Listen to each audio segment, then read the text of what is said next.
to strap in and get ready. The leaders in NRL Supercoach are incoming. Bringing you the ultimate insight to help you win your leagues and climb up the rankings. You're now listening to the Insight NRL Show with your hosts, Brain, Mattrix, and Whisperer.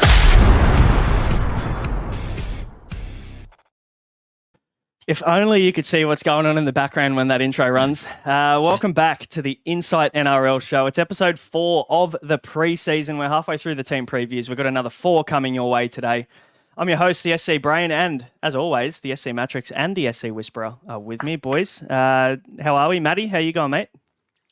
Mate, I went for a 10K run on the weekend. It was elite. You know what? I couldn't sleep. It was 3 o'clock in the morning. Anyway, and it hit 5 o'clock in the morning. I was working at 8, and I just thought, hey.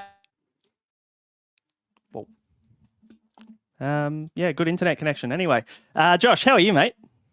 I didn't go on a 10K run. I went on 10K's worth of trades. Team Picker is very much in full force. But apart from that, mate, another week in the books. Good to go. Yeah, it should be good.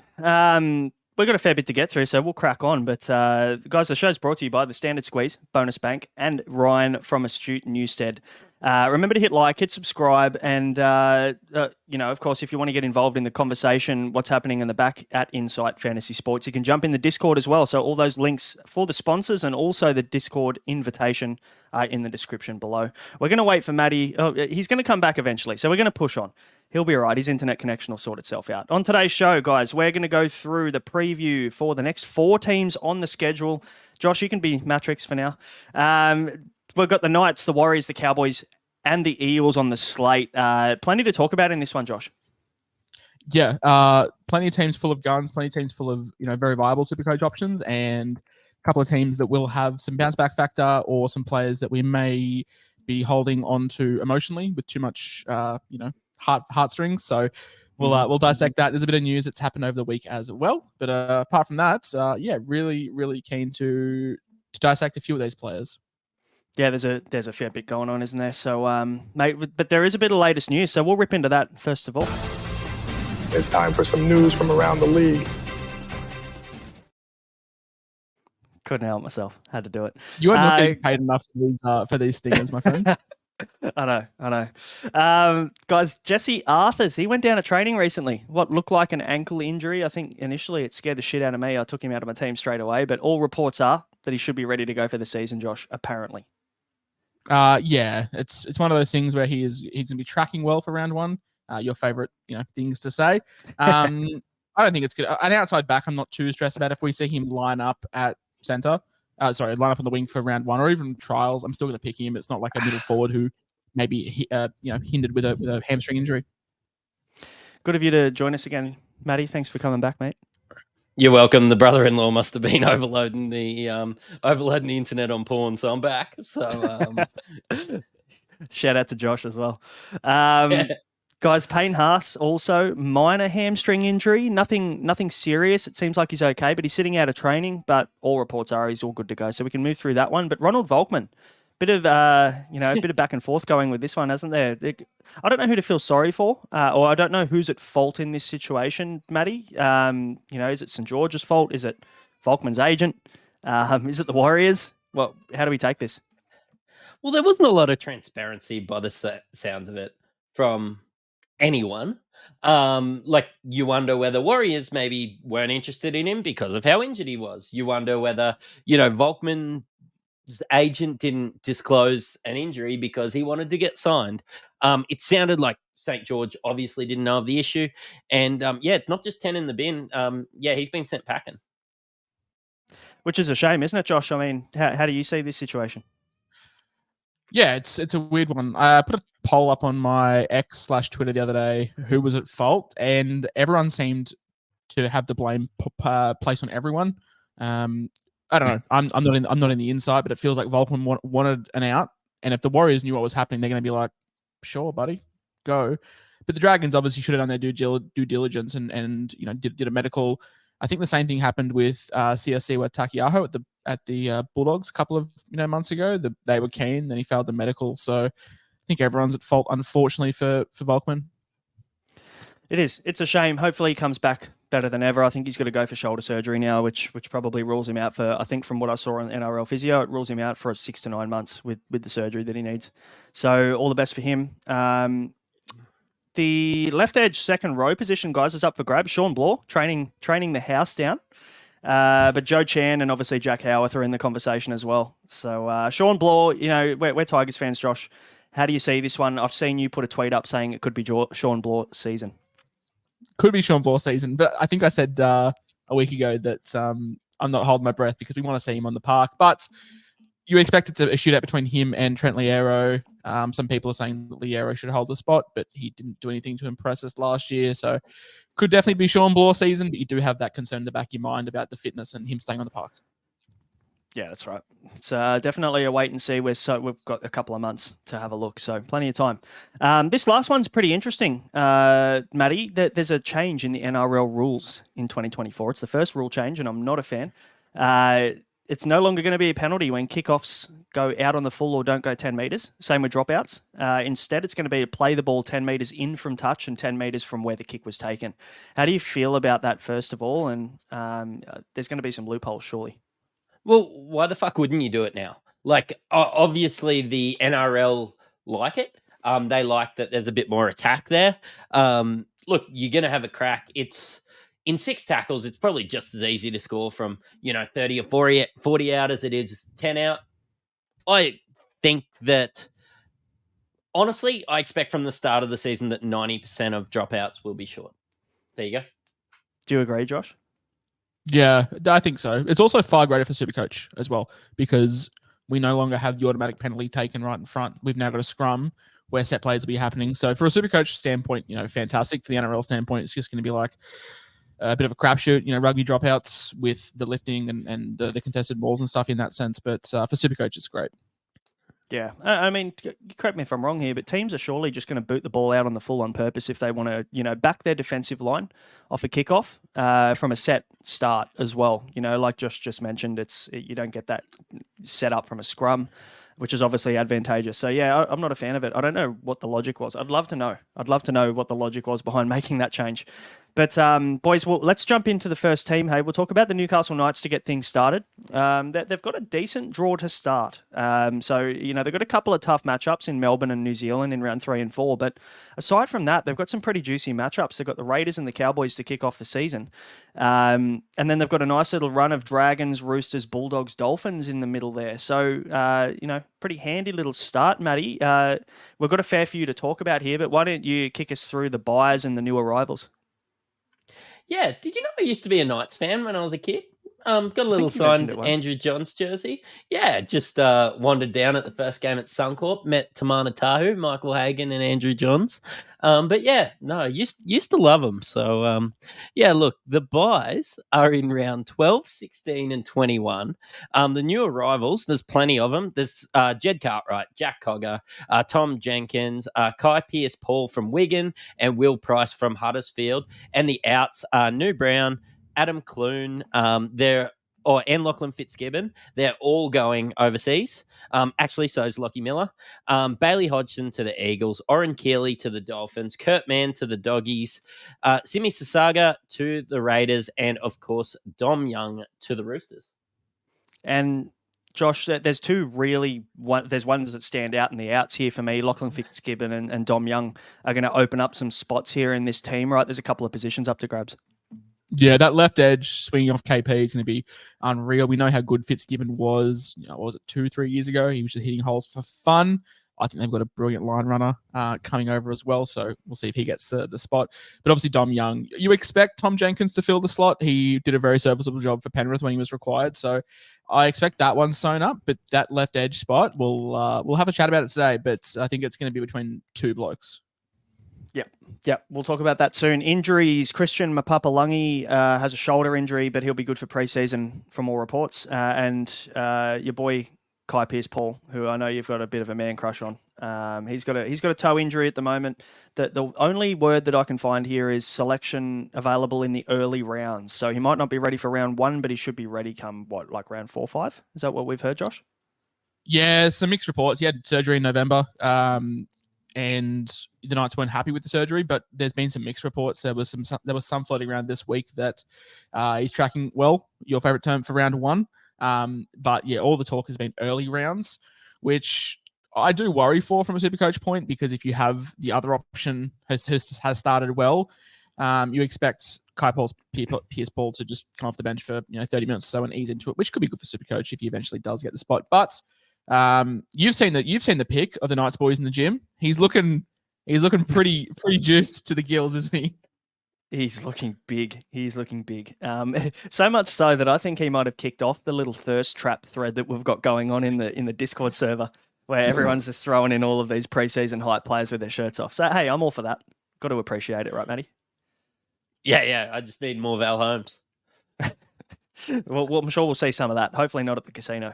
We've got no suspensions, so we can move through them. But let's talk about the cheapies, because there's two, if not three, that I wouldn't mind talking about. The first one's a bit of an obvious one, and I feel like he's going to be really popular. Jaden Brailey, 330k hooker, should probably ease into the season. I mean, look, he's got Phoenix Crossland behind him, which creates a few question marks in terms of Brailey's minutes this season. But the last full season that he had in 2021, he played 22 games and averaged 59.2.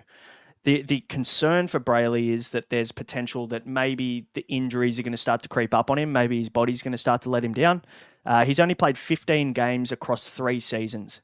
So aside from the full season that he played in 21, from 2020, 22 and 23, he's played 15 games total over those 3 years. So it's not as much of a lock of a pick, Matty, as people would maybe think. No, probably not. I think the pedigree and the name gets thrown out there, so I think he's an easy add. But I think as you delve further into it, that maybe it's not that much of a hit out of the park. Not yet. I'm happy to be proven wrong. I'd love to see a Jaden Brailey resurgence. And I think at his price, he's an option for sure. Josh, are you starting with Brailey, or is there anybody else maybe that might tickle your fancy that's better value? I mean, it's no secret my love affair for Danny Levi if he gets the start at 100k cheaper. But the only problem I find with Brailey is the fact that Crossland didn't stink. Like, Crossland was good, and Brailey's had the same injury 2 years in a row now. So does Adam O'Brien just sort of ease him in? He's underpriced, obviously, but the question is by how much? The only issue is most people are going to be running the Grant Brailey combination. Are you happy to rely on a 45, 50-minute Brailey who doesn't have a great PPM in round 4? That's the only downside. I think Supercoach Guns and I were having this chat privately. He has to play like 65 minutes to score 55 points 65 minutes to score 50 based off his career PPM, which I don't know about you boys, but I think 65 minutes is a bit of a stretch based off 2 major injuries and the fact Crossland has so much value off the bench. Completely agree with that. Yeah, there's concerns there for me, and you hit the nail on the head. Mate, I might leave this next one with you because Kai Pearce-Paul, your boy. You've done a little bit more research on him than we have, and obviously he's come across from England, from the Super League. 345k 2RF. Go on, sell him to me. Oh, he's an absolute unit. He's still very young, very raw. He loves a tackle bump. Reminds me a little bit of TPJ, not so much in the offload sense, but just loves to run with the bumpers up, which is great for Supercoach because you'll get that tackle bump. Can run a good line as well. Very young, very raw. England international at, I think, 21.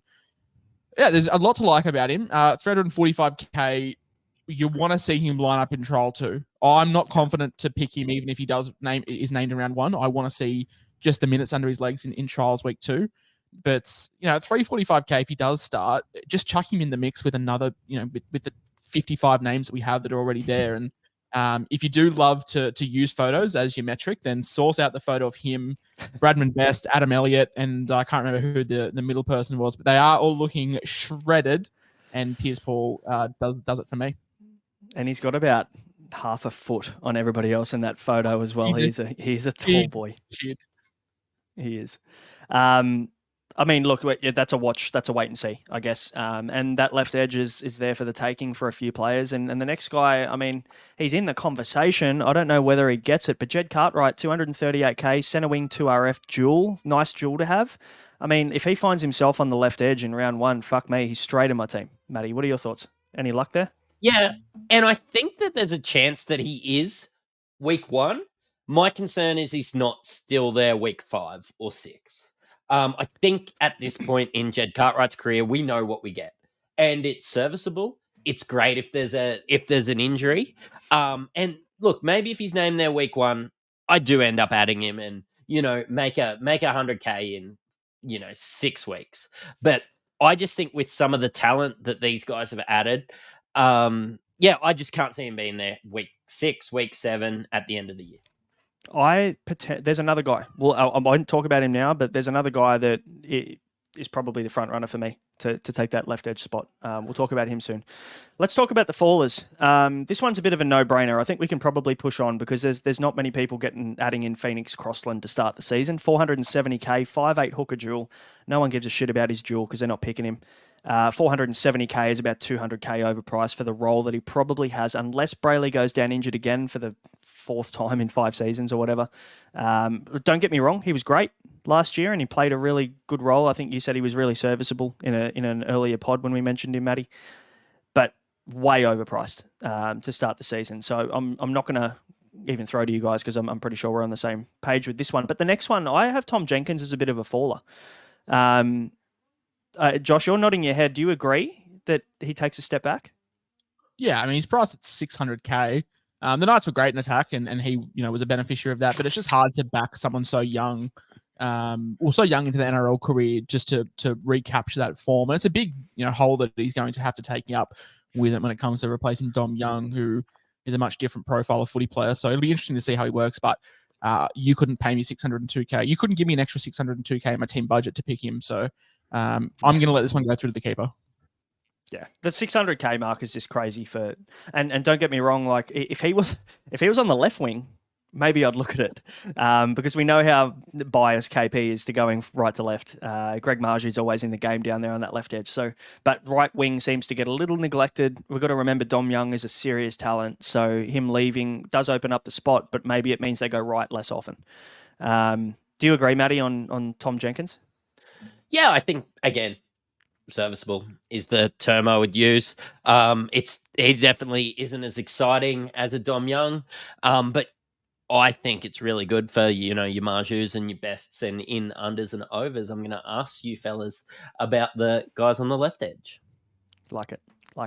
Let's move on to the value guys then. 10 points of improvement is a bit of a guide on where we're thinking with this. And I've got 2 guys. And this guy could potentially get that left edge gig to start the season. I know that you're pretty high on him, Josh, as well. Dylan Lucas, 502k, 2RF centre wing duel. Again, really nice spicy duel. He played 5 games that were more than 74 minutes last year and he averaged 62.4. He was also the rookie of the year for Newcastle last year. Obviously very highly touted out of Newcastle. Dylan Lucas, Josh, I actually don't... I think he might slide under the radar potentially. I reckon he might be a little bit less popular because it's got a 5 at the start of his price. What do you think? Yeah, totally agreeing. I also think if he was 2RF only, we wouldn't be having this discussion, but we know how much consistency is great in the 2RF spot. Played 6 games last year. One of them was for like 10 minutes, which is why his average is much underpriced. But in the 5 starts that he had, 12 tackle breaks, 2 line breaks, 2 tries. So that's in 5 starts, really impressive. Average 62.4 in the 5 starts that he had. We do have Pierce Paul under that injury cloud. You've got Jed Cartwright, you've got Brodie Jones. Both those boys are sort of the same player. Jones can rotate through the middle a little bit, and Jed Cartwright's serviceable. But yeah, I think with the fact that he does have that 5 in front of his name, you're right, it's that tax of like 500k. But I'm really, really big on him if he does get the start. I think I'll probably be starting with one Newcastle left edge. It'll just be him or Pierce Paul. We'd love for it to be Kai because he's 150k cheaper. But Lucas is priced at 51, and he's averaged 62.4 in those 5 starts as well. So really keen, running off KP, Bradman Best, Greg Marzu. Like it's a great left edge. Big love interest, but also the other man on the best value list also is another love interest of years gone past for mine. I didn't write these notes, so let's chat. Adam Elliott. And Matty's on the same page. I think we all have a love interest in Adam Elliott. We think back to Canberra Raiders Adam Elliott when he went on that run at lock and he just played stupid. He played 80 minutes at lock and just ran amok. Matty, last year he was priced at a 50. And, tell me he can't exceed that by 10 plus. Oh, he can. And like, you know what? They're not going to have to worry about Kurt Mann taking any minutes or anything anymore. He was injured also last year. I brought him in at the end of last year, having a bit of a punt, trying to move forward. But yeah, look, he could be a guy that I add. I think that there's definitely 10 points of improvement in there. I would not be surprised to see him average 60. There's not a world where he ever averages 70, I don't think. He's just a workhorse. Like won't get those attacking stats or anything like that very often. But yeah, just really like him as somebody that you can get and not have to worry about trading him out for a long time. Him and Cam McInnes seem to be the same kind of player, don't they? They just get the hard yards done, they get the work done. Their base is awesome, but minimal attack. But that you know what you're going to get with him every single week, don't you? And he finished red hot to finish the year too, 5-round average to finish the season of 62.8, and that was including a 37 that he only got in 44 minutes there in one of those games. So you know he's a pretty solid pick. I just think that there's probably better options, but if you want to take a punt on somebody who's going to get the work done up the middle and someone who's reliable, Adam Elliott's your man, I think. We've got a couple of questions from the Discord. Josh, I'll throw this one at you first. Is Brayley a good... So we've got O-Star in the Discord. Is Brayley a good option as bench hooker, even with Crossland on the bench? Are there any concerns for you with Crossland floating around? Yeah. I think if you're going to start with Brayley, like you can't go wrong with starting with Brayley. Like he might not make you Motza cash to start with, but as we have discussed, he will turn into a very serviceable, 16th, 17th man in your rotation. My big dilemma with Jaden Brayley is not even his fault. It's Harry Grant, because I don't think Jaden Brayley is going to be ready for round 4 to be a guy that you're happy to play. Like, are you going to be surprised if you put the reserve or you start Jaden Brayley and he gets a 35 in round 4? Like, I wouldn't be surprised. So I think have a contingency plan for Harry Grant. But apart from that, like, he is underpriced. Like, I'm not going to sit here and try and give some kind of shock jock, hot take to be like, oh, don't start with him. Like, he's underpriced, of course.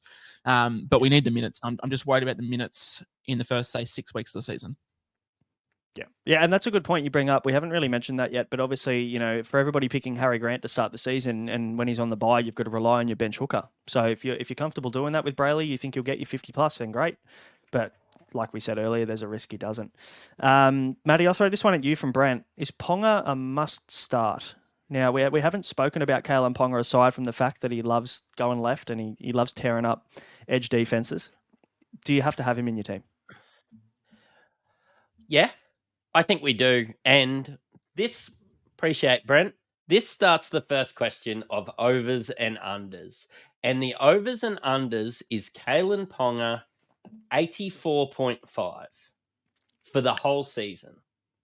I've got my house. I've got my house on the overs, considering he averaged, I think it was 107 points when he got the goal kicking back. So I don't expect him to average 107, but like his average is like, is it bold to say Kalen Ponga is underpriced at like 800K or whatever he is, considering what he did at fullback?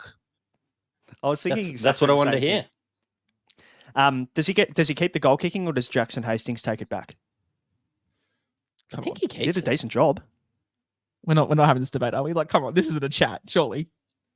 Yes, KP keeps. Well, you reckon of course he does. I fucking hope so, because there's every chance that Jackson Hastings turns up week Mate, one my and heart gets the tee out, and I'm going to lose my mind. Can you imagine, like, Kalen Ponga kicks all through like week 2 or whatever, but then like the last training before the week, he picks up like a small hamstring strain, and then they just don't kick. It's like when Crichton started kicking just randomly last year for Cleary. Yeah. Like if you pay 850K for Ponga and they score a try in like the 5th minute, and you just see Hastings with the tee, your heart would just shatter in 2 pieces. Yeah, it would not be fun. But I like it. We're both on the overs for Ponga. Probably a must start from Mattrix. So let's move on, guys. Before we do, the Standard Squeeze sponsor the show and helping you drink responsibly and conveniently, as much as Mattrix tries to go against that. You measure the perfect pour every single time, and you can go to the website, thestandardsqueeze.com. Use the code INSIGHT15 and get yourself 15% off everything in store. And I tell you what, that is incredibly fitting that Matty had to go and get another beer in that little sponsor ad break. So he's back. He was Stone Cold Steve Austin about 5 minutes ago, crushing cans in front of the camera for everybody watching us on YouTube. So you can enjoy that in the watch back. The Warriors, the Wars, are the next team on the slate. Josh, take us through the buyers. Who's in and out, mate? Buys around 13, 19, 27. It's not great for Supercoach. They do miss 2 of the 3 buy rounds, which isn't ideal. But all their international guys will, they have no problem in backing up in the smaller weeks. They have Kurt Catewell arriving from the Brisbane Broncos, Shanil Harris-Tavita returning from the Shadow Realm, and Roger Tuivasa-Sheck has returned from the Blues in rugby. The outs, Josh Curran off to the Dogs, Bailey Sirenan off to the Cadland Dragons, Warriors cult hero, Viliami Vailea, and Supercoach legend is off to the Cowboys. Ronald Volkman is released, kinda, not really, I don't know. And Braden Viliami is retired. So, a couple of interesting ones there. I like the Yu-Gi-Oh reference has made it in. It only took us 4 episodes to get a childhood cartoon into the show, so that's great. And Viliami Vailea, I'm sure, is going to get a mention because he's one of Mattrix's heartthrobs over at the Cowboys, so we can leave him for a little bit later. What are the injuries? What we got? Sifakula tracking well. I love that. That's good. That's my favourite. I reckon this is going to carry into the season. He's doing good, bro. That's all I could find. That's all I could find. It was just he's progressing well, and I was like, oh, that's a bit of a cop out. Yeah, that's great. That gives us no info. But mate, let's move into cheapies. Hey, you got a few here. You've got Mr. Shadow Realm himself. I'd love to hear the argument on him. I mean, I know he's 240k, and we've known what he does in past seasons. He's a quality football player, but he's had a bit of time off. Does that concern you at all, Matty? I mean, he's well rested. Is that a good thing? How much rest do you think is optimal? Look, I think we're going to really need, and I think with the way that he ended last time, I think we're going to need injuries to a few blokes before we see Harris Tavita out there. They're obviously high on him, and you don't just let people walk out and then come back unless you're extremely high on him. But I think like somebody like a Tamari Martin or somebody like that, if they're healthy, will get a run in first grade before CHT. Yeah, fair call on that. How about the other two, Josh? Yeah, Tom Alley. He was a guy that I was sort of really keen on just in general before the prices are open. I just thought, he'd take that next step. Reminds me like a similar Davey Moali profile, like a young middle forward that we just hope to take that next step. He's 290k. Probably will get a bench spot. Who knows where AFB's head's at? Halfway out the door, halfway down to the Shire. Bunty Afal is getting no younger. Jazz Tavanga is, one tackle away from 6 weeks on the sideline. So Tom Alley is, again, definitely a guy you're going to be thereabouts. Hot take, Tom Alley probably can produce the same as Spencer Leniu, who is going to be 30 to 40% higher ownership than him. And Aui Leah Tua at 238k. This is more a fact of me just seeing every Warriors fan being like, this kid is a stud. And I'm like, cool. All right, well, he can be in the black book as well. So not much to say. It's just more Twitter talk about how good this kid is. Hey, and this could be an option back end of the season. Maybe we see an injury or two and he finds his way into the team and he could be the perfect downgrade cheapie option to free up some cash to get to a primo. So I love it. How about the fallers, though? We've got 5 points of progression for... I don't know how people are going to feel about this first one. I'm trying not to be negative on the Warriors. I just struggle to buy into, the hype. Second season syndrome is always a big thing. But yeah, I put on Twitter the other day, Reid Marnie, Apti Coruscant, Blake Brayley, Reece Robson, all these guys are going to average more than Wade Egan, 576k. Scored 6 tries in 2023, which was a massive outlier. His PPM was also skyrocketed. 9 tries in the past 3 years, and he scored 6 in last year. So shows you that, he had a lot of attacking output. And people are going to say, but the Warriors, man, it's the new coaching regime. And I can get behind that. I need to see it another year before I pay 576k for a bloke who has scored 40 points pretty much his entire career, apart from last year. Yeah. I remember on the show last year, Matty, we were sitting here and we had a lot of Wade Egan questions. People are going, "Oh, Wade Egan's been great. Should I get Wade Egan in?" And Sonny Luke and all these guys, and we're like, "No, definitely get Sonny Luke. He's much cheaper, and he's got a nice role. He should probably play 50 minutes. Tom Sangster said he should." And then Wade Egan went and scored another 3 tries in like 3 weeks or something, and just made us look like dickheads. Do you want my hot take? Hit me. Do you want my hot take? Go on. Wade Egan is a poor man's Lachlan Croker. Oh, okay. He's just Lachlan Croker with an accent. Base. I was gonna say I'd love to check where the dislikes came from for this video, and I guarantee they're all New Zealand's. I don't know. It's just peak Supercoach last year was like Wade Egan scored 5 tries in 5 weeks, and everyone's like, "Fuck yeah, let's buy him." And then got a HIA within 15 minutes the week everyone bought him. So yeah. Tough love. I think Wade Egan is going to get us a lot of hate. Also, the next selection might get us some even more hate, and that's Adam Fanua-Blake, 740k. Boys, he scored 9 tries last year. 1, 3, 5, 3 were the years beforehand. So, what's that? 11 tries in the previous 5 years, and he scored 9 like the season gone. I don't know. Like it's just like I can't back a front row forward to score 9 tries again. Yeah. And we were saying this again last year as well. He had that really nice link up with Tohu Harris. It was like Tohu Harris would take the ball at first receiver and then just throw that short ball to AFB, and no one was stopping him close to the line. So it's going to be very interesting to see whether Tohu Harris can get through a season unscathed again or whether he's going to be injured, because their link up was a big factor, I think, to AFB's success last year. But yeah, no way am I looking at AFB. When you've got guys like Tino and you've got Payne Haas, you may as well pay the same, if not a little bit more for Tino, but around the same price for Payne Haas every day of the week. So what about SJ? You've got SJ here, Josh, as a 5-point regressor. And I mean, it makes sense at 800k, the blockbuster season, the resurgence of Sean Johnson last year, but he can't back it up, you think? It can go one of two ways. You can average more because RCS is there for another strike factor, but he can also just average less. So the last time he averaged 70 points. So last year he averaged like 80 something.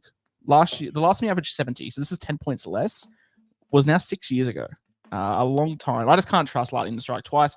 I understand the love for him. Last year he was 450k. We're paying nearly double that this year, and I would just rather go with Nico or Cleary, who would just have done it for consistently. Yeah. And I mean, it's not like this. Sorry, Matty. It's not like the schedule drags you towards picking SJ to start the season. They've got a pretty hard run to start the season. Like Asako's 800k, but we discussed with the Dolphins, their draw is just so good that you can be like, cool, it's a 6-week punt.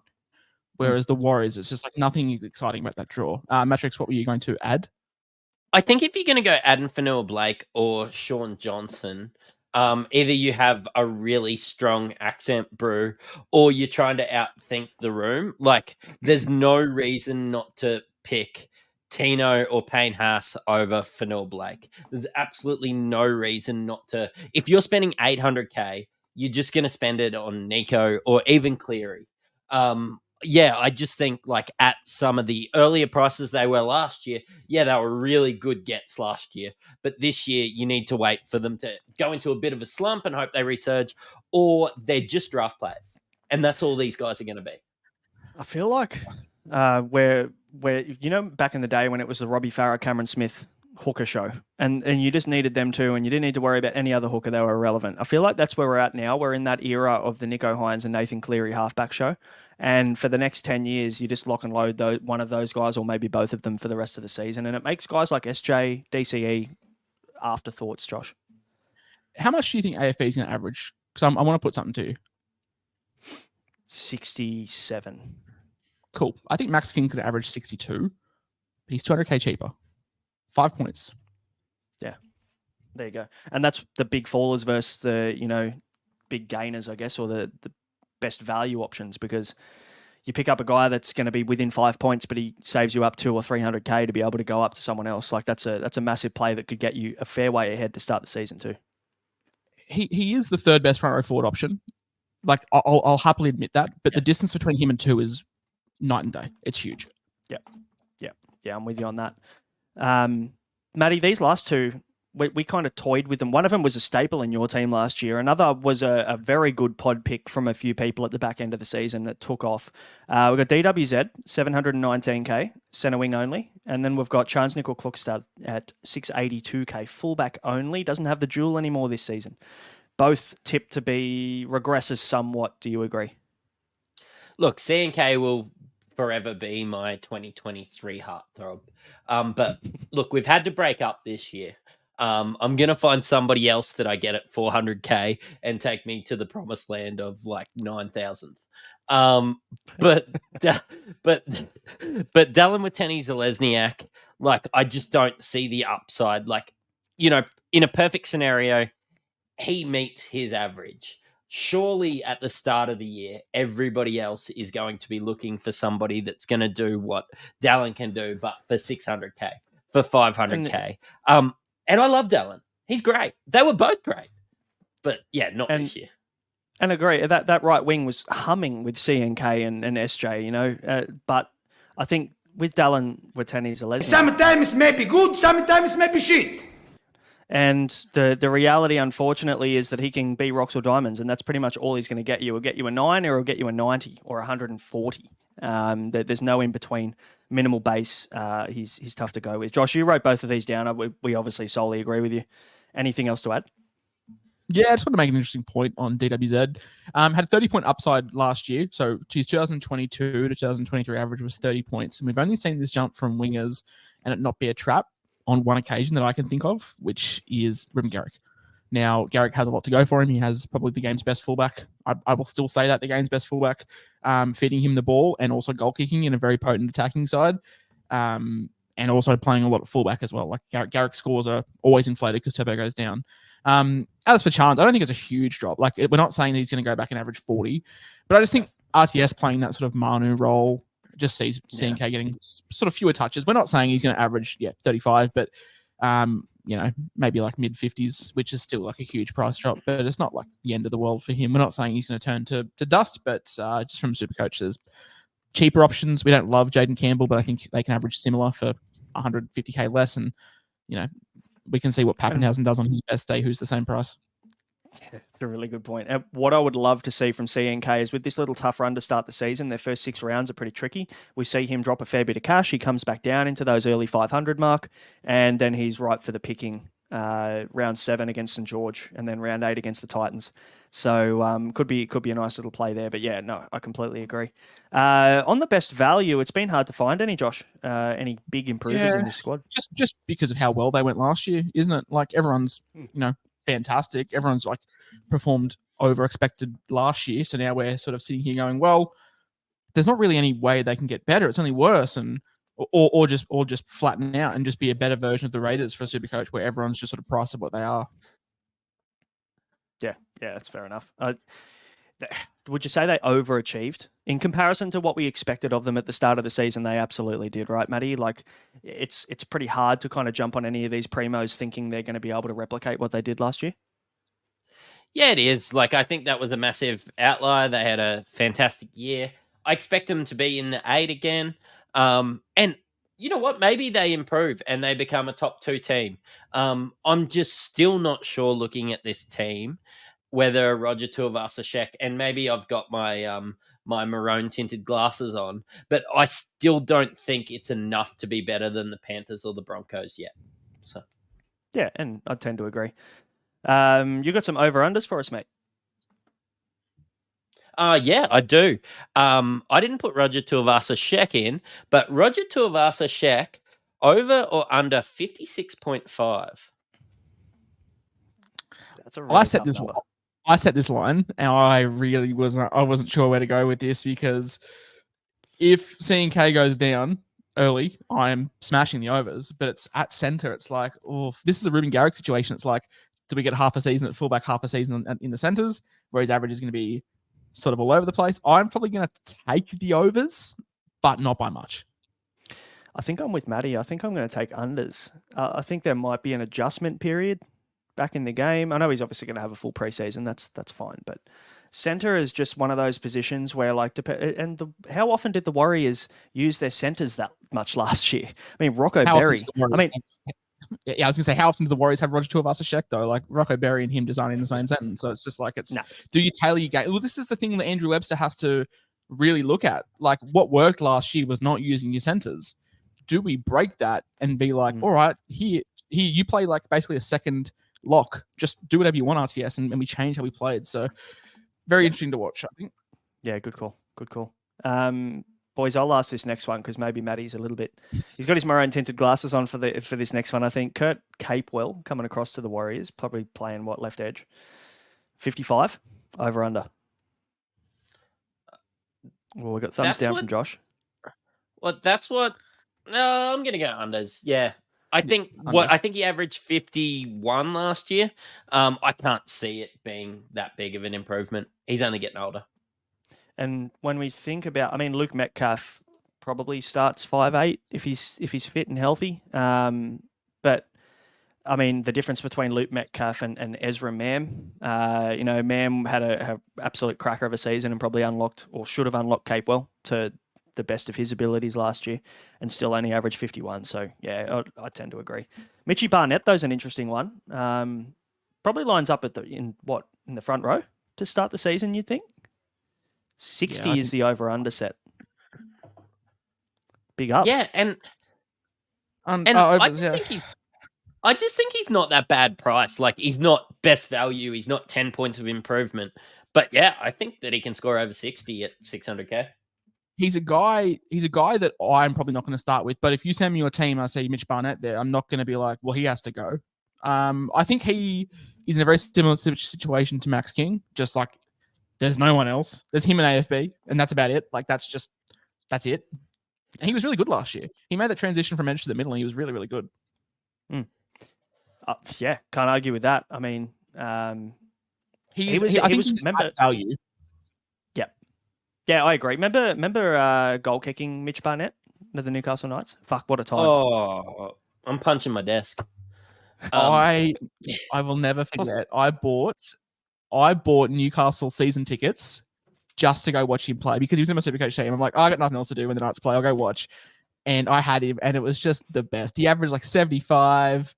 He was just the tits, man. The streets will never forget goal kicking Mitch Barnett.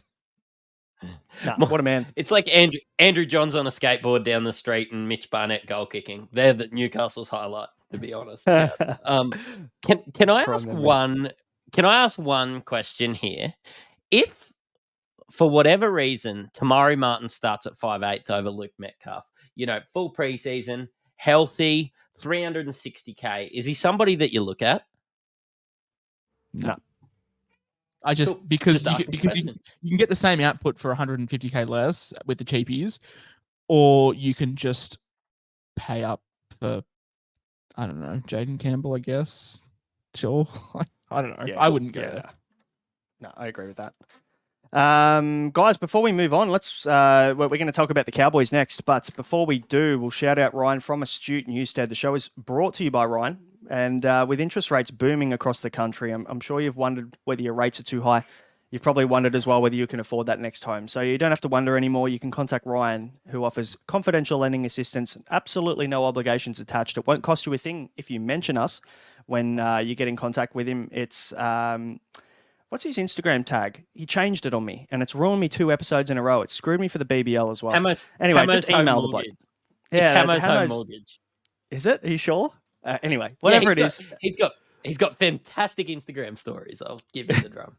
Actually, no, that is a good shout. You can also email him, ryanh@eganwealth.com. That's probably more reliable than what we've just gone through his Instagram tag. It could be any of about 5 different things. So anyway, you can hit Ryan up.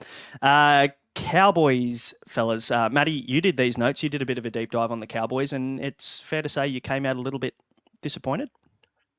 Yeah, little brother. I think there's a lot of situations where you get what you pay for. There's been not a lot of changes. It's hard to work out what's a good draw for the Cowboys. To be completely honest, I was super high on the Cowboys last year. I think in our previews, I had them as a top 4 finisher, and they were garbage. But look, they do have a lot of representative players, whether that's good for Supercoach or not. They also have a lot of good players. So, yeah, hopefully injury provide the Cowboys can have a good year. But they start their season with the Dolphins, Newcastle, West Tigers, Broncos, Titans, Para. They have buys in round 16, 19, and 25. They've got Viliami Vailea from the Warriors. They've got Thomas McKaylee from the Wolves. He's on their development list. They've lost Tamu, Peter Hiku, and Mitch Dunn. Nothing I consider massive losses there. Tom Chester should be back in the preseason, but he's been injured. The backup fullback there. No suspensions, and we can head into cheapie prospects. Before we do, I saw a picture of Thomas McKaylee training the houses down in the Thirst Trap thread that we've got on Discord. And it's the thought of Thomas McKaylee full fitness. Is he ever going to live up to that kind of hype? He would be awesome to see if he gets a run. But development list at the moment apparently. So let's move into the cheapies then. Hey, you've got Viliami Vailea here. I'm assuming the caveat to this is that he actually gets that right centre spot. Yeah, I think the only real position that's up for grabs is that right centre spot. Whether it's Valia, I know Josh said in the before the pod off air that maybe it's Robert Derby. Yeah, look, I'm just interested. I think whoever gets that right centre spot, there is an opportunity, but I'm not sure it's a massively high upside spot. I think it's really just the only spot that's up for grabs and hasn't really changed with Peter Hickey leaving. And you mentioned Laybutts in the conversation as well, Josh, potentially. What are your thoughts on Valia and how that all plays out? I'm not as confident as Mattrix is that Kyle Felt retains his wing spot. I think he is very much training for his spot this preseason. He was not impressive last year, and there's no guarantees that he's the first name there. I think there's two spots. I think Valamy gets it. I think Valamy and Telagi play on the wing. So yeah, I definitely think that. I think on the left it's going to be Val and Murray, and then the right it's going to be Semi Valame, Kyle Feltz, Zach Labert, Viliame Valia, and Robert Derby. And some reports came out earlier this week, late last week, that Todd Payton definitely can see Robert Derby in line for a start this season. So he's definitely someone to monitor in your preseason watch list. He is 240K. Huge raps on him as well. I think he played one game last year, averaged 47. Perfectly fine. You got guys like Semi Valame who averaged 66 last year in 9 games. Can't go near him. Big regressor there. Zach Laybutts averaged 57 in 4 games. Again, these sample sizes are too small for me to warrant paying up that mid-range price. But yeah, my eyes are definitely fixed firm on Robert Derby. I think he is someone that could impress in the trial, and yeah, I think there's 2 spots up for grabs this preseason for the Cowboys. I love it. Where Teamless Tuesday kicks in, we've been pumping these guys' tyres up all preseason, and then Teamless Tuesday rips our hearts out, and you see Kyle Felt named on the right, and then you see someone else that you kind of expect. I mean, Semi Valame, surely if he's fit, is in the conversation as well. I think so. But yeah, I also just I don't think mind it. I don't know about you boys, but I think McKaylee gets promoted to a top 30 spot. Surely Their forwards are lacking a lot. Their forwards are lacking a lot. Yeah, good shout. I like it. Do we want to do fallers and value and then overs unders, Matty, or do you want to change things up a little? No. Look, I'm in the driver's seat here, champ. Let's go. How many overs and unders you put the whole team, the whole top 30? You know what? Let's have a chat about the overs and unders, and then we've already had a chat about the big fallers and the best value, because I think that there's a lot of mid-tier guys that are priced where they should be. So let's just get started. Reece Robson at 58. What do we think? I want to look at him quickly on my little SC Stats website before I make a decision. He's on the Discord looking at pictures of him training, to be honest. He had a huge drop off in PPM last year. So let me just quickly read you 0.9, 0.9, 0.86, 0.86, 0.7. So last year was a big drop off. It was also the most minutes he's played per game. So his minutes have gone 62, 63, 75, 79. So basically it was a lock for 80 minutes last year, but had a big drop off in PPM. If we can get that back, if we can get that somewhere around that 0.8 at 80 minutes a game, then there's definitely some value there. I would take the overs. Back a bounce back. I'm taking the overs by like fucking 2 points max. I reckon he maybe just crawls over the line. Yeah. I'm taking the unders. I think this is where he's priced. I think that he'll be sub 60 again this year. I owned him all of last year, and he's just mid, and that's what he is.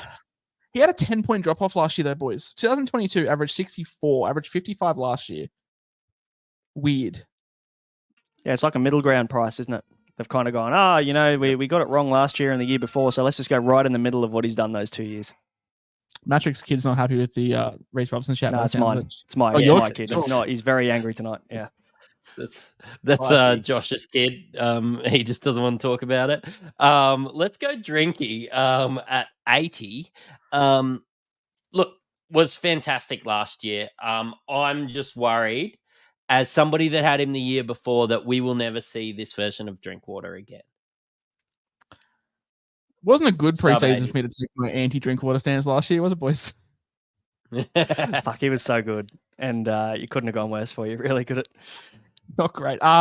Yeah, I'm probably going to take the unders. It's 80 points is a lot, and if he goes back to back, fantastic, well done. But I'm probably going to take the unders. Yeah, I have to take the unders on this one as well. Just pure 80 is a fucking that's what top 5 player. Real talk quickly. Is there any chance the Chad just gets dropped and they move Dearden to 7, Drink to 6, Chester to 1? Like at some point during the season? Yeah. If last year happens again. Because he's not good. He is not. No, that is right. And not a big Chad Townsend guy. I never would have known. But no, I agree. And I think maybe the letdown for Drinky is that he's so versatile. He can play a number of different positions. So maybe that will be their fix, is that they move him out of fullback. Who knows, though? At the moment, we have to base him on what we've seen last year. And 80 is a massive number, so I'm taking the unders as well. Next one's an interesting one, Matty. Yeah, I've actually got him in one of my best values, but he's priced at a 43 average. Now, I'm going Lolo. That is Jason Taumalolo, 30-year-old dual front row, second row forward. Will he average 50 or not?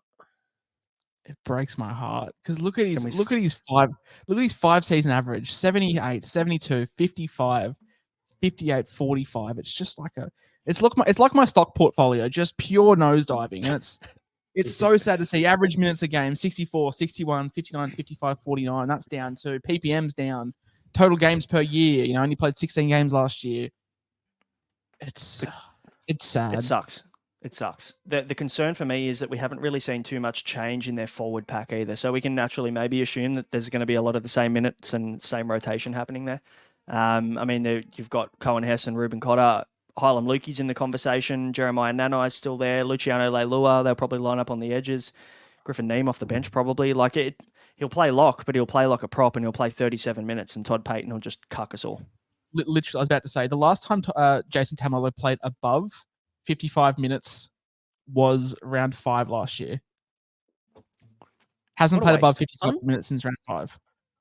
I'm going to go overs. I think that if health permits, he could exceed 50.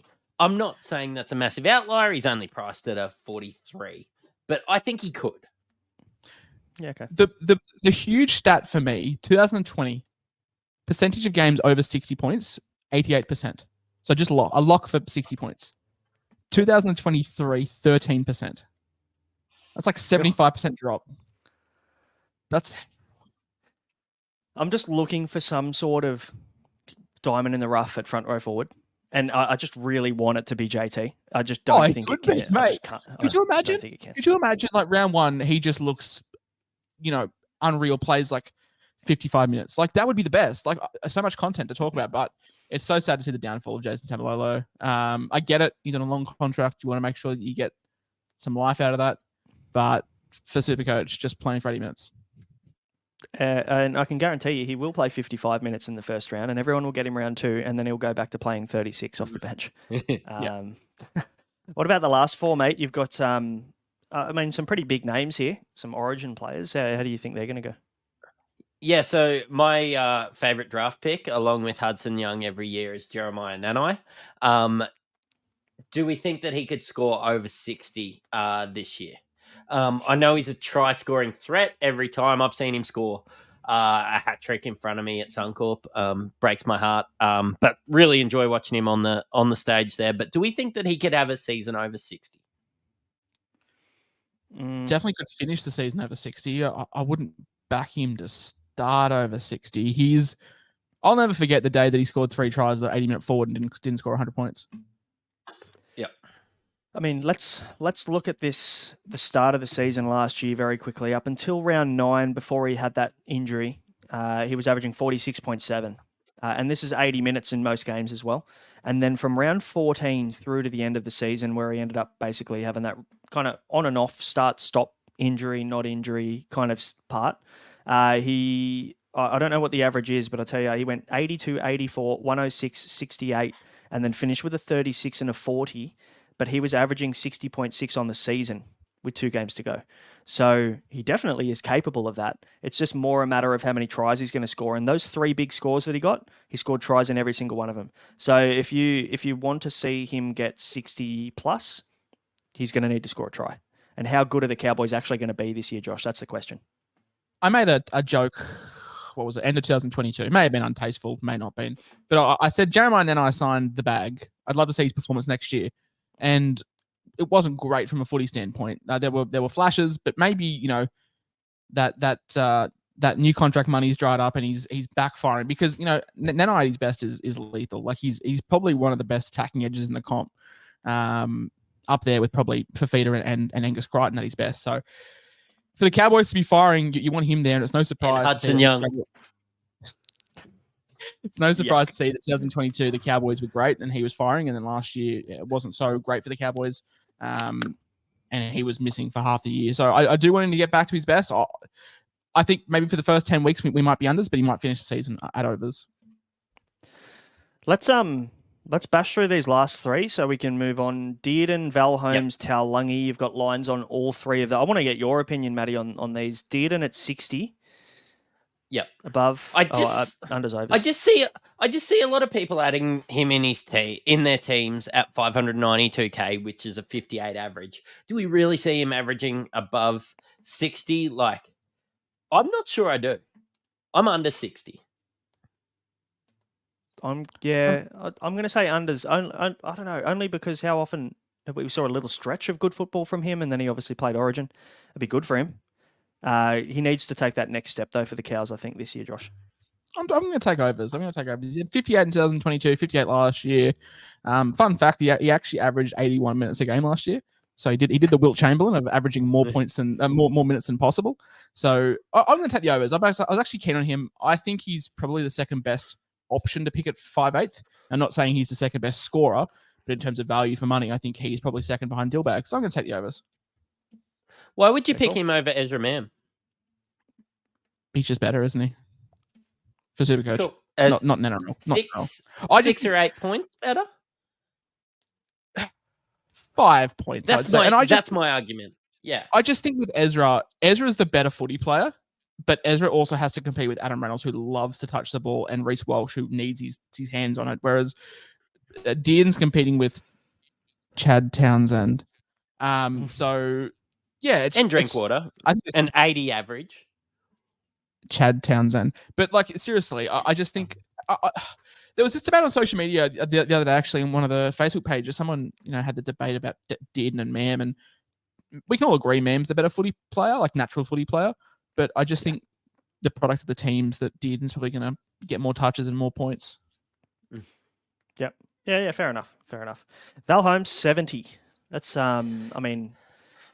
he was good last year for the most part of the season. Goal kicking as well. Again, this is tied to how successful the Cowboys are. If they have another season like they did last year, Val Holmes nearly has to do everything for them to be able to score over 70 points. Thoughts, Matty? He was the most talked about player last preseason. Do you remember that? Everyone had Val Holmes. It was like 700k. Everyone had him because the Cowboys, their draw was just all green.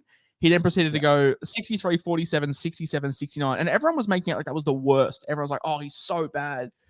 Because he probably didn't average what we thought he would be. He was maintaining ground. But this year, like you said, everything's got to go well for him. He averaged 72 last year. I'll take the unders. Yeah, I think I will as well. We got catfished by the Cowboys and their draw last year, didn't we, Matty?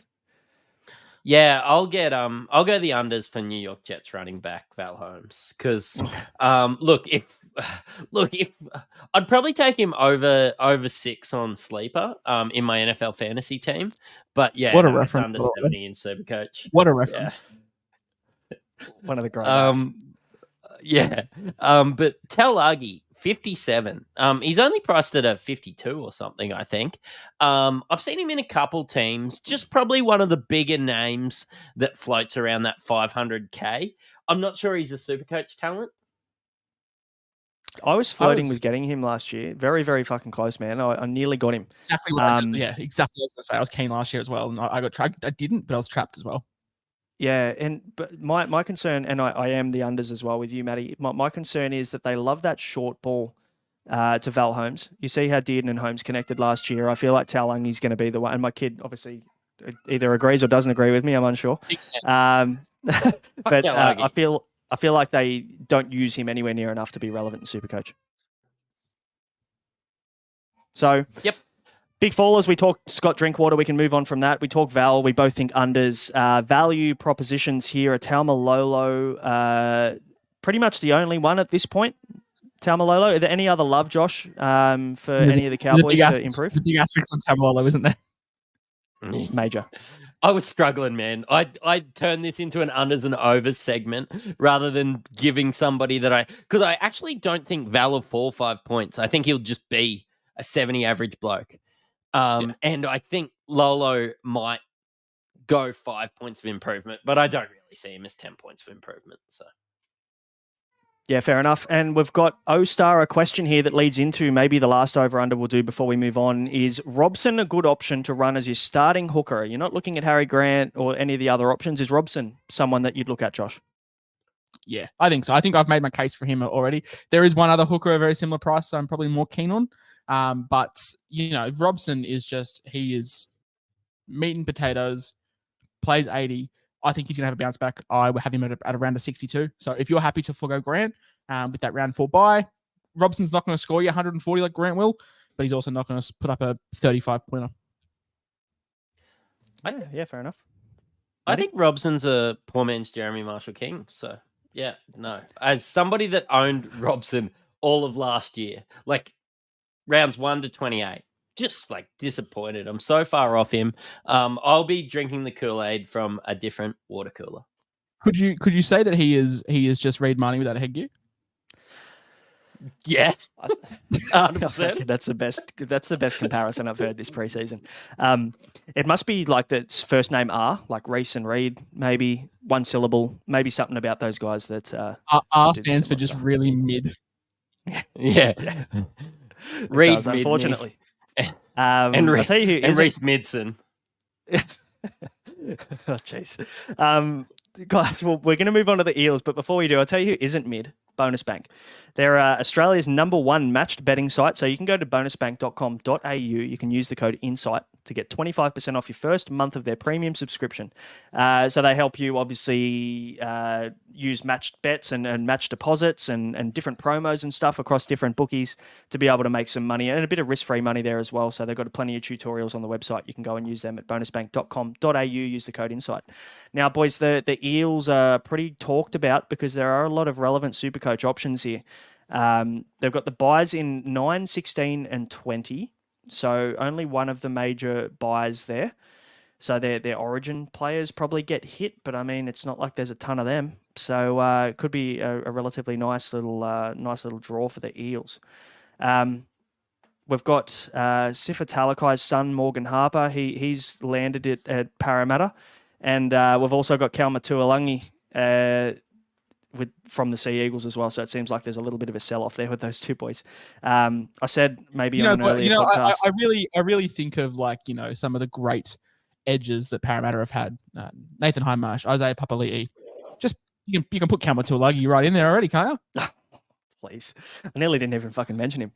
I mentioned him. He was that guy, and you open up his resume, and he's had 6 different jobs in the last 6 years, and you think, I'm not gonna hire this bloke. But anyway, the Eels did, so good luck to them. The outs, they've got the coach's son, Jake Arthur. He's on the way over to Manly. Must have been a swap deal or something. We've got Wonga Blake. He's ended up out of the NRL. He's over at St Helens. A little bit too late. Nathan Brown, he's been released for obvious reasons. Andrew Davey and Josh Hodgson have both retired. Jack Murchie's gone over to England. He's with Huddersfield. And we've got Mitch Rain. He's retired as well. So it's a few... a couple of unlucky retirements in terms of injury, but not really much to report with the outs there, guys. But injuries seem to be a little bit relevant. Nothing that's really going to affect the start of the season, but maybe things that'll impact the preseason for the Eels. We've got Dejan Arce with a finger injury. He'll be back. Clint Gutherson, he's fine. There were some fake reports about him being injured from someone standing behind a fence at training, probably. So we're lucky we dodged that one. Makahesi Makatoa with a pec, he'll be ready for preseason, and Junior Polo as well. He's got a toe injury, but he's all good. You haven't given timeframes on these, so can we just assume that they're tracking well? Yeah, we can assume that we're tracking well. Actually, I'm going to do a transition video about just whenever a player's tracking well, we'll just throw that up on the screen so I don't have to say it. No suspensions for the Eels, which is great. So we can move into the cheapies, and I, for the life of me, could not find one cheapie under 350k in this team that I liked. Matty, can you help me out? Is there someone there that I'm missing? Oh, not really. I haven't really looked. Like maybe if one of their hookers get more than a 40-minute job share, there could be somebody there. Maybe if Wiremu Greg becomes a fantastic front row forward, he could be there. Makahisi Makatoa's got a fantastic name. Maybe him. I was going to say, I but- literally feel like we've been chatting about Makahisi Makatoa for about 3 years. Like, when's that going to happen? Yeah. Not It's- this it's year. not. Because The I've answer thrown is it it's out not. there now.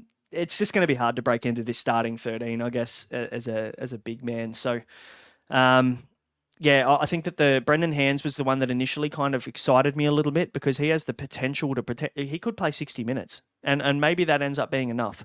But again, you're comparing him to Jaden Brayley, who you can probably rely on a little bit more, maybe. But again, Hands, if you want to save a little bit of cash. Hooker is mid anyway. It's a plotted position. So maybe he could be a bench hooker that frees up some cash. My two big fallers, one's obvious, but one's a little bit contentious, I guess. And I'd love your opinion on this. Jermaine Hopgood, 750K, priced at a 73. I just accept like mid to high 60s from him, but now with a healthy Eels pack, no, obviously Sean Lane's back, Ryan Madison coming off the bench impacts Hopgood. If Regan Campbell-Gillard and Junior Bolo stay fit and healthy, surely Jermaine Hopgood takes a tiny step back. Josh, Please don't forget about the resurgence of the Cardi Party as well. I thought that was needs given. to get him? Sorry. Yeah, 636K Bryce Cartwright. No, but that's the thing though. So they've got Matto who's unreal on an edge, Matto who's unreal in the middle, Junior Barlow, Regan Campbell-Gillard, probably top 3 front row forward combinations in the game. Then what? Like, yes, he's a stud. He's going to be playing 13. But last year he was kissed on the dick because whenever something was happening for him to cut minutes, Ryan Madison would get the flu, Sean Lane would be out, Cardi would just be Cardi and be dropped for a couple of games. So like there was always a reason as to why he just was kept kicking. And when I'm making projections, I can't assume for these things to happen. I assume that teams are full strength all year round. And yeah, I still think he's going to be elite, but elite's like 67, 68. And that's a little bit of a drop off for me with Jermaine. He was unreal to start the season though. Like what a buy. Like he was just stud. GP of the year nearly, for sure. 100%. And Maybe put some respect on Joe O's name as well. He'll find some bench minutes, big Joe O. So yeah, there's way too many middle forwards floating around there to lure me into him, I think. Josh, are we going to have a debate on who to pick, which Eels edge to pick between Matt Doorey and Bryce Cartwright again? Yes. Did you That was boys the also worst have pick that ever. debate? Did you also land on the Matt Doorey side of things? Yep. Yeah. I was sitting at the Royal Hotel Gatton, right? Anyway, I'm sitting there, I'm having a schooner. It was the first game before the season. Anyway, and I'm sitting there with my brother, and my brother's like, you've got to go Matt Doorey. Bryce Cartwright isn't going to be good this year. I was like, you know what? You're probably right. I changed it on the spot before I had my first bolter of the day at 11:37. And I tell you what, I was disappointed, and it continues to haunt me to this day. It hurts. The good thing is we're not going to talk about Bryce Cartwright and that pain today, which is great. But a man we are going to talk about is a guy that made it into my team for a little bit of a run there and actually was really good last year in patches. Is Clint What Gutherson. a stud for about 4 weeks. Yep. He was awesome. He was awesome. I think he averaged more than 100 for a 4 or 5 week stint there. And that was through the Origin period as well. And luckily for me, Freddie went and picked him in Game 3 of Origin. That was fantastic. I really like to thank Brad Fittler for that. That was good. 807K priced at a 79, boys. You came up with a really good stat, Josh, so I'll leave this one to you, but there's some kind of compelling evidence as to why you'd probably fade Gutho to start. Yeah, I was going to say, we probably should mention who we're talking about. We actually never name dropped him, but Clint Gutherson, yes. What a man. Like when Dylan Brown got a bit too handsy, he was the hero that we needed that came from the shadows and sort of held our hand during that mid-season Shadow period. Realm.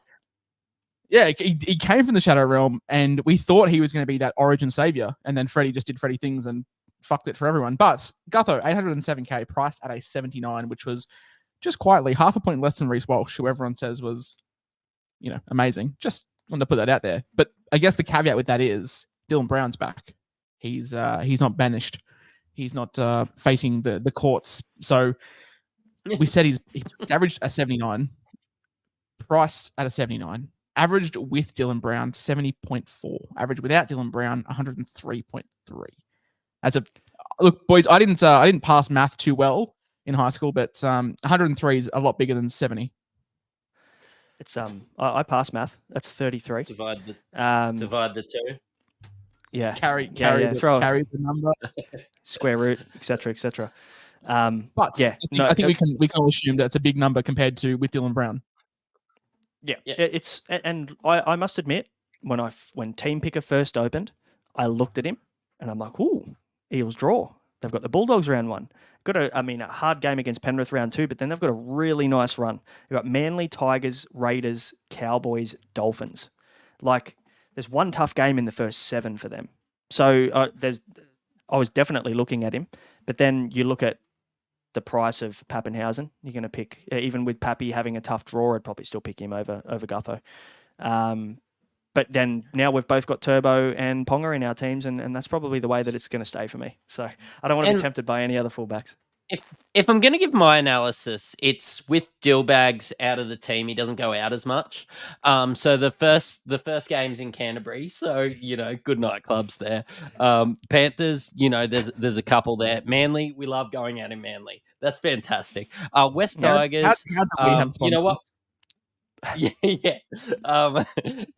Now that we're out west and in Canberra, look, that's boring. So you can expect him to have really good games there. Look, I just wanted to take that into account. No. When they play the Tigers, I can guarantee you that he will be going to West Leagues Club, and they've got the best schnitzel there at West Leagues. So he's gonna. I was about to say that it's ironic that he got caught up at the Mean Fiddler as well. What a place to get caught out. Anyway, we can move on. So Gutho is a fade. Hopgood probably a fade as well. Let's talk best value, and it's absolute no-brainer. I would say that this guy's probably one of the only guys in the 2RF that I would consider an absolute must-own. 446k, priced at a 44 is Sean Lane. Now, he averaged 68 the year before in exactly the same role outside Dillbags. Dillbags is back. He's healthy. He's not doing things he shouldn't be. And he's Sean Lane, out at the Fiddler. Yeah, he was not at the Fiddler. It's fair to say he probably won't go back. Sean Lane, he's back on the field. He's healthy. He's good to go. Like, surely we see a bit of a resurgence of what we saw. Maybe not to the heights of the 68 that we saw the year before, but surely we see a 60 plus, which is 15 points in value in Sean Lane.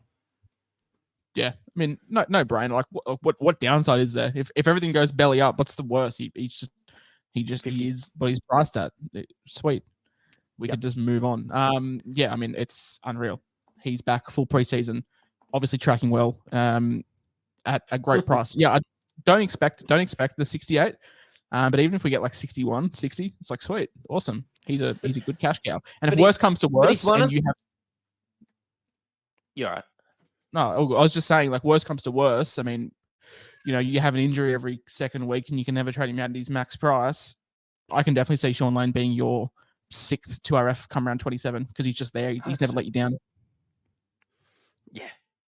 I think he's just one of those blokes like Hudson Young and Jeremiah Nanai where he will have those games where he gets 38.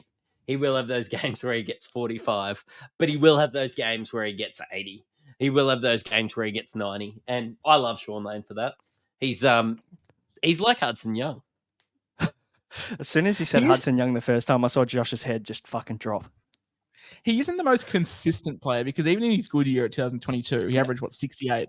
His percentages over 60 was only 55, so it wasn't like he was just banging out 60s consistently. He will go up and down, but I think the good definitely outweighs the bad, and I think it's definitely going to be worth it when you stack him up with a man on his inside as well. Yeah, absolutely, and that is a bit of a conversation point because I don't know whether there's enough value. He's very, very heavily priced. I think at about 870k. Is the Mean Fiddler himself, Dylan Brown? Is he a must-have? Is he somebody that needs to be in your team to start? Because I mean, we've all got him. We've all got him in our team.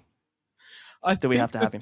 I think the thing with the Fiddler is that he is the best of a bad bunch in terms of like 5'8" is just fucking shit.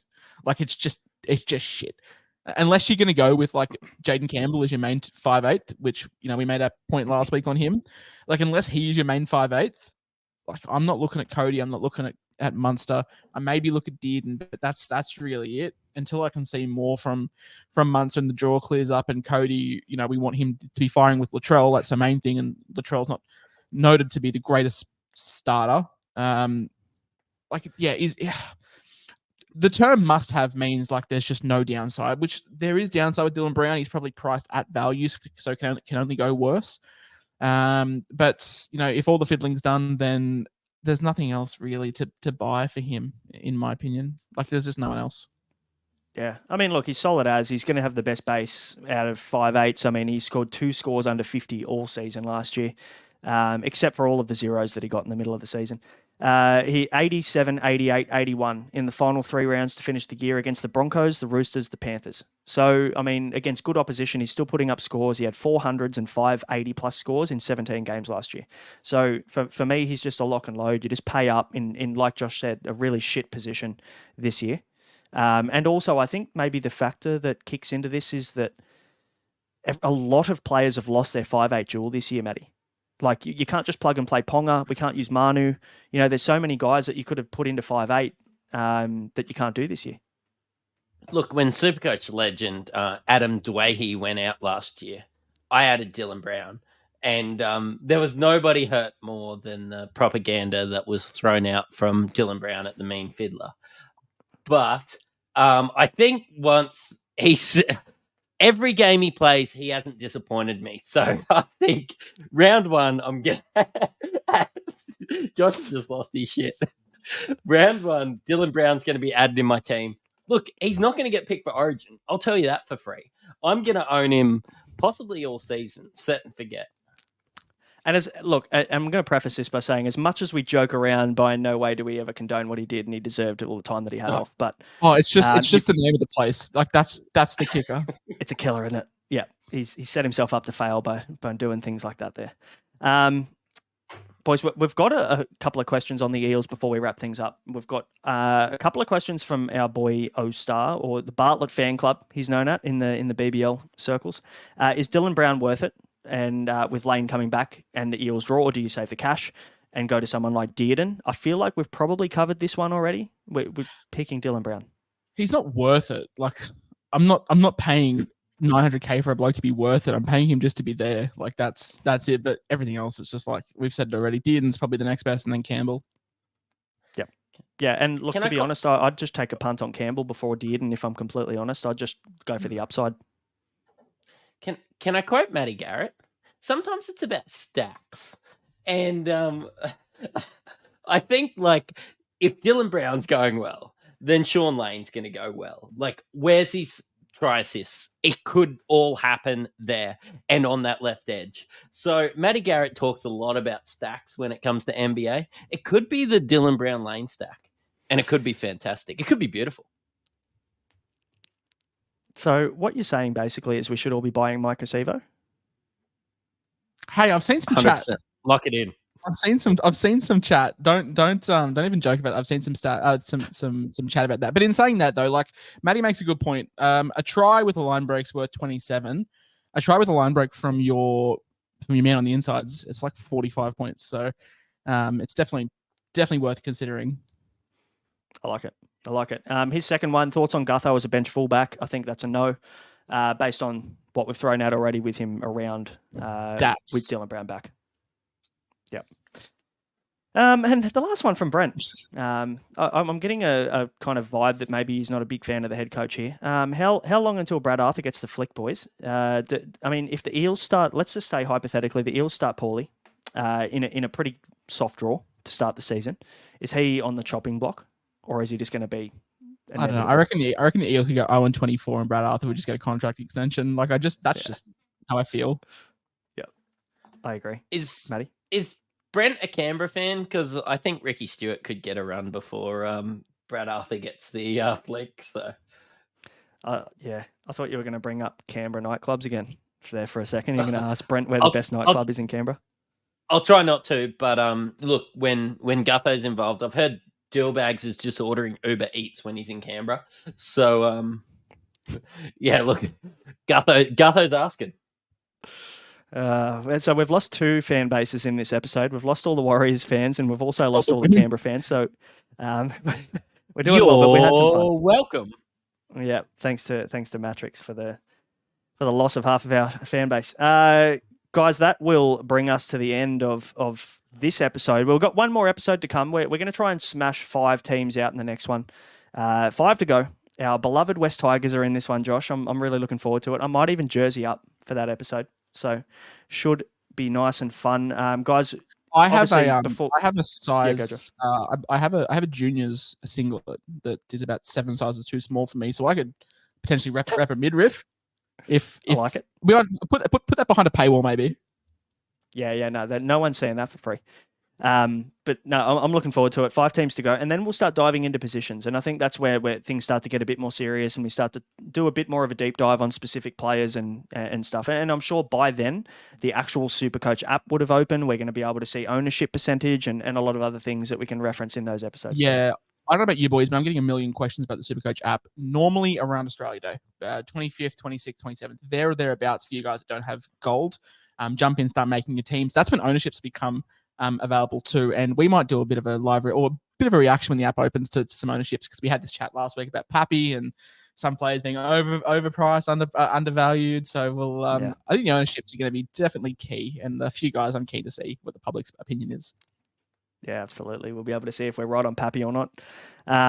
Guys, that'll do. We're at the end. Please hit subscribe and like if you obviously made it to the end of the episode. We appreciate you watching or listening. And if you are listening, hit follow, leave us a review. That'll do. Thanks for watching. We will see you in the next week or so for the last of the team preview episodes. Until then, you've been listening to the Inside NRL Show. Catch you later. Cheerio.